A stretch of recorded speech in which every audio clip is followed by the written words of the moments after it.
high above the continent, where the sky becomes a single endless horizon. Shepherd 1 glides through the clouds like a moving sanctuary.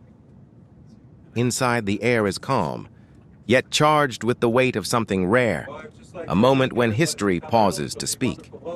Journalists from around the world sit ready, cameras steady, hearts alert. And among them, representing an entire continent with quiet pride, sits Charles Ebune, the first African ever invited onto the Pope's official IATA flight. A son of Cameroon, now witnessing a moment that will echo far beyond this aircraft.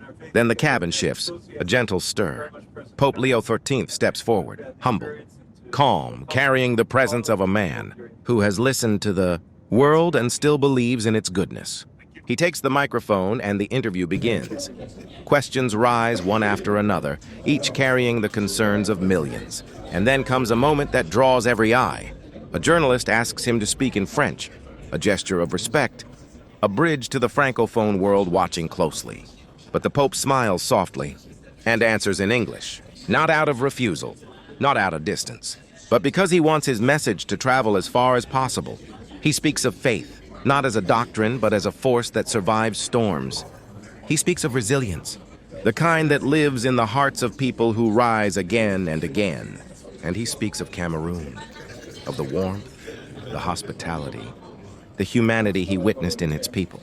His words carry admiration, gratitude, and a deep sense of connection. The cabin listens. The cameras freeze. And for a moment, Shepherd I becomes a bridge between cultures, languages, and continents. Charles Ebune watches, aware that he is witnessing more than an interview. He is witnessing recognition of Africa's voice, Africa's dignity, Africa's place in global conversations. His presence is not symbolic. It is historic. The Pope continues, answering questions with honesty and depth. He speaks of unity in a fractured world, of compassion in a time of fear, of responsibility in an age where silence is easy. His tone shifts from gentle to firm, from reflective to urgent, reminding everyone on board that leadership is not about power, but about service. As Shepherd I cuts through the sky, the moment deepens. The journalists are no longer just reporters, they are witnesses. And the Pope is no longer just a religious figure. He is a messenger carrying the hopes of billions across the clouds. When the final question fades, he lowers the microphone. A quiet reverence fills the cabin. Not because the moment was grand, but because it was genuine. Shepherd I continues its journey, but everyone on board knows. They have just experienced something that will live far beyond this flight.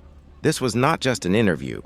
This was a conversation between heaven and earth, a moment where truth traveled at the speed of light, a moment where Africa stood tall among the storytellers of the world.